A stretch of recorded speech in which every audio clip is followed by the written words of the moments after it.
Saturday, and all of a sudden I knew this video started to tell people because more and more people stopped talking and saying, "Tommy."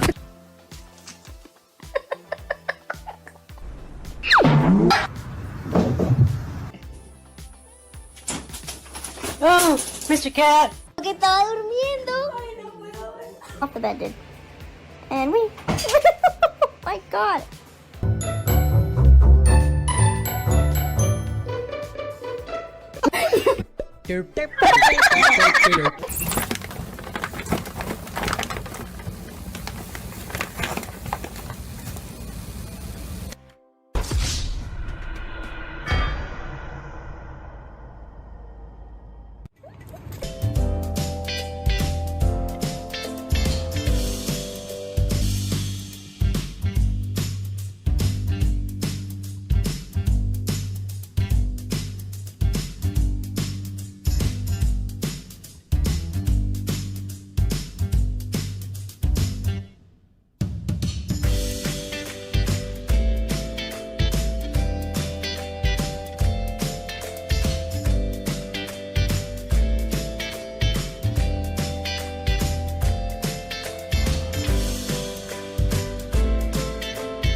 Hello everyone.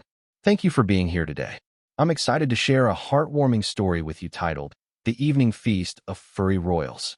If you enjoy this video, please consider liking and subscribing to my channel. Of course, if it's not your style, feel free to skip it, no hard feelings. Now, let's begin the story. The clock struck 6, and as if on cue, a soft orchestra of meows filled the kitchen. It was dinner time, the most sacred hour in my household. I was standing by the counter, preparing the evening meal not for myself, but for my royal furry family. Each of my cats, with their unique quirks and personalities, gathered around me like little sous chefs with very poor attention spans. First, there was Miso, the self-proclaimed queen of the kitchen, perched proudly on the windowsill with a gaze that said, "Hurry, human, the royal belly waits for no one." Then came Tofu, my fluffy troublemaker, who tried to climb onto the counter, his paw sneakily reaching for the tuna tin. I gave him the look, and he froze mid-air like a guilty statue. Meanwhile, Machi, the shy one, peeked cautiously from under the table, his tail twitching like a question mark.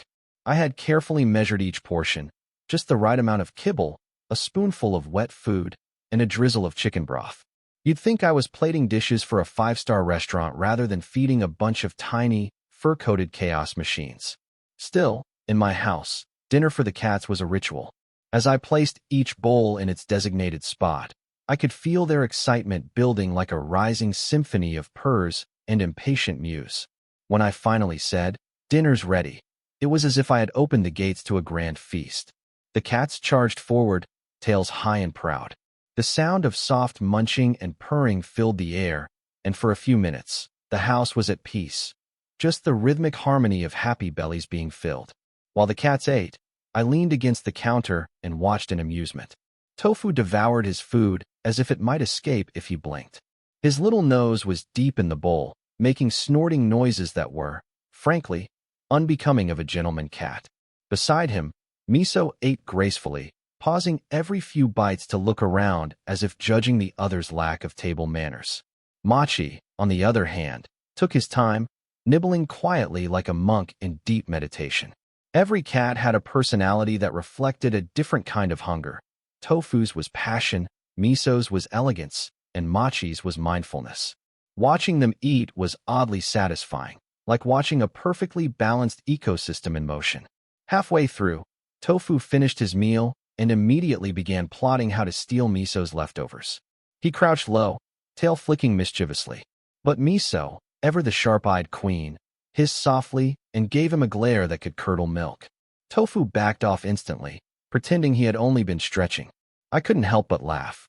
It amazed me how much these little creatures brought life and laughter into the simplest of routines. A task as mundane as feeding them had turned into an evening spectacle. They didn't just eat, they performed. And when they were done, they all licked their whiskers in perfect unison, as if to say, "Good job, human. You may live another day." After the grand feast, each cat drifted off to their chosen resting spot, like satisfied guests after a banquet. Miso strutted toward her favorite chair by the window, curling up into a neat cinnamon roll shape. The last rays of the sunset fell across her fur, and she looked so peaceful I almost expected her to start purring in her sleep. Tofu, true to his chaotic nature, leapt onto the couch, spun around 3 times for no reason, then flopped down dramatically as if he had just conquered the world. Within seconds, he was snoring softly, his paw twitching as if dreaming of his next culinary adventure. Machi tiptoed to a quiet corner beside a stack of blankets, kneading them gently before curling into a tiny ball. His soft purrs filled the air like a lullaby, and soon, the entire room was bathed in the serene silence of post-dinner contentment. As I washed the empty bowls, I couldn't help but smile. The house, moments ago filled with meows and clinking bowls, now rested in a hush of pure comfort. My cats were scattered around the house like cozy decorations, each one in their own peaceful bubble of dreams. I realized, not for the first time, that living with cats had taught me something precious about life. They lived fully in each moment, whether it was the excitement of dinner or the simple joy of a nap. They didn't worry about tomorrow's meals or yesterday's mistakes. They simply trusted that love and warmth would always be there. So as I turned off the lights and joined them in the quiet of the evening, I felt a deep sense of gratitude. My little family of furry royals had, once again, filled an ordinary night with extraordinary warmth.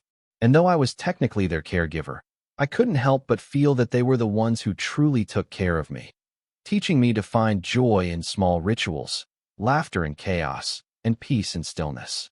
In this little kingdom of fur, purrs, and food bowls, I wasn't just the human. I was the royal chef, servant, and, most importantly, the happiest subject of them all. This story about feeding the cats and watching them peacefully rest afterward reminds us of the importance of balance, routine, and mindfulness in modern life. Just like the cats, who fully enjoy their meal and then relax without worry, we too should learn to slow down and appreciate simple daily rituals. In a world that constantly pushes us to do more, earn more, and move faster, we often forget to pause and savor small moments, like sharing dinner with loved ones, enjoying the quiet after a busy day, or simply resting without guilt. The cat's contentment after eating teaches us that satisfaction doesn't always come from grand achievements, but from consistency, care, and gratitude for what we already have. Their routine, eat, rest, repeat, may seem simple, but it's a perfect reminder that well-being is built on small acts of self-care and structure. In modern life, we should build habits that feed not just our bodies, but also our peace of mind. Whether it's preparing a home-cooked meal, taking a short walk, or getting enough sleep, these little acts of mindfulness help us stay grounded and bring harmony to our fast-paced lives.